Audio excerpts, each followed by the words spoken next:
The Secretary General, KMPDU Nyanza branch, comprised of the 6 counties.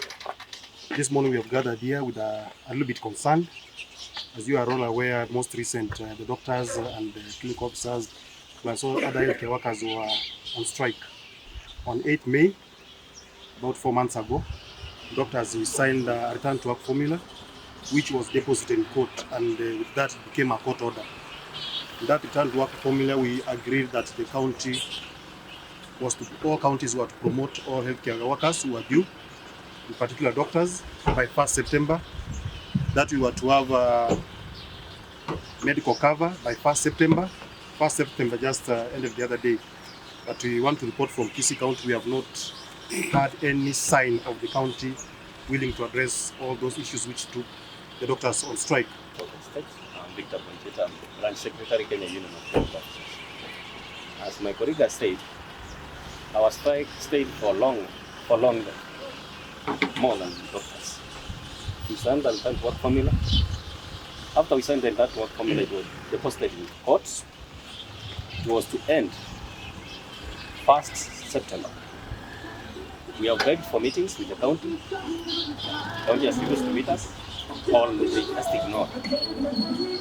I think the best language they understand is the same that we want to use. Because if someone doesn't want to engage a union leader, means he's not willing to offer something or service to what we offer. So what I'm saying, for clinical officers, we want promotions and redesignation immediately. There's arbitrary transfers from KTRH to Mashinani. We congratulate the CEO KTRH. Good work. Continue transferring people. Bring your contract people who you pay 30,000. As if yourself you are paid 30,000, you will work. At the end of the day, KTRH Act, which is illegal, and we have gone to court. It says that KTRH is a parastatal. I'm Moses Sirianga Onkenke, the Branch Secretary, Kenya National Union of Nurses. We have come here today as the union representatives, representing our members from various cadres. We are very much disappointed with the county government of Kisii, whereby our members have not been promoted since this government came in. Lastly, they were promoted 2019. Up to date, they have not been promoted. Also, we have issues of shortage. Many nurses have left the country because of poor payment, poor labor issues. They have left, and now we have a shortage of nurses. At least we need more than 1,000 nurses to cover the shortage. Employment, that's an issue. Going to school is an issue. Payment of salaries, delay, like right now, they have not paid the deductions. Bank loans, they are accumulating the interest. So we are asking the county government of Kisii, what are you doing to your members? These are your first soldiers before you go to Mwananchi. These are your first soldiers you put together for better service delivery. The chairperson, Kenya Professional Society. As my colleagues have raised all those issues, on 1st March this year at ATC, we did sign the MOU with the Kisii County government on issues of promotion, insurance cover, among other issues. Like now, you can't tell in Kisii County whether people are earning salary because they don't have specific period of earning salary. You don't have, it's like we are living like beggars. And more so, healthcare workers, you can't afford that you are constructing a facility and whereby human resource, you are not taking care of it. So members, we are requesting and we are asking the county government, of which we supported fully, and of which we did for hali na mali, we did our best, thinking that we are going to get a government that is for the people, that is for the human resources of Kisii County, but here now we are. I can report that in Nyanza we have held CBA committees across all the 5 counties except Kisii County. We have severally requested Kisii County to convene the meeting, CBA committee meeting, for us to look at the issues affecting our doctors at the county, but we have not had any formal, fully constituted CBA committee meeting CBA committee meeting is usually comprised of the chairperson, that's the county secretary, the chairperson of the CEO, County Public Service Board, the chief officer health, chief officer finance, director human resource. So we have never had such a meeting, fully constituted meeting for us to look at the issues which are affecting our doctors at the county level. The recent gazetted hospital is Jaramogi Oginga Odinga, the recent parastatal we have in this country. So KTRH as a parastatal, we don't know that. It requires county employees to be there. But because the CEO wants his people to work there, let him continue transferring people the way they want. Arbitrary transfers is one of the things we signed and can't work formula. Number two, there are 3 clinicians who have never been paid for the last 25 months. One is working in Marani, another one is Oresi, another one I don't know where, in KTRH. I also whether they transferred, I don't know. How do you expect these people to live? Minus salary. You don't remit the statutory deductions, loans are accumulating interests. NHIF or the direct and cover that the county procured is not working. It is only working in KTRH. So, some of us, like now union officials, if we get sick and we know very well we are not in terms with some people in KTRH, do you think I will allow my family to take me to KTRH? No. Somebody will go and kill me there. So, our medical cover should be universal. I get treatment anywhere. So, this is an ultimatum we are giving. We are not negotiating anything. Just promote our people. Bomet recently promoted people to job beside those who stagnated from 2018. What's happening with our county? And the money was returned recently, 500 million. This is our money. This is our tax. It's not somebody's money that you want to pocket it. From the people who are not motivated, the treat and cover, which was launched recently, it is not working. It's only working in KTRH. Private facilities have refused to give services. Our members are not getting service from treatment and they are deducted money. What we are saying is this: if you are sitting in an office and you are not delivering and you are getting salary, I can say that you are useless and you are not doing anything. Get out of that office and let people come to deliver. When you are not delivering, it means your master is not also delivering. You are showing how your master is.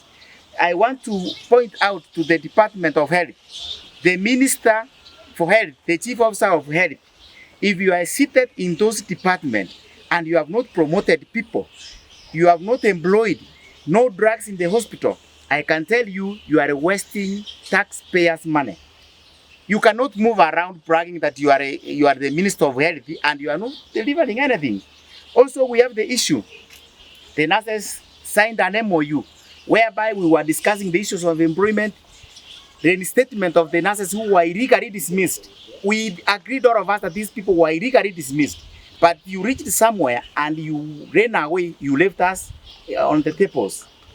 I want to tell you, mupende musipende, those people will be back to duty, and it is shameful that the government we supported is not supporting the healthcare workers. So I want to tell you, Wananchi, that if they are not, today is on Tuesday, if they cannot start to promote our members as from now, we are issuing the strike notice. We will only be given a letter of promotion and a designation, hiyo ndio itaturudisha kazi. Mengine hatutarudi. Because you are not obeying court orders, and we are aware that the clinical officers and the doctors went on strike. They were directed by the court to come and negotiate. These people, they have disobeyed the court orders. We will not obey any court order, because if you are not obeying the court order, we will not obey the court orders. And remember, the healthcare workers, many of them, they are the Gen Zs. We are coming to those offices. We will sit there. We will eject you from those offices because you don't deliver. You are a zombies in those offices when you don't deliver, which is very useless. Some people are at work and they are not being motivated.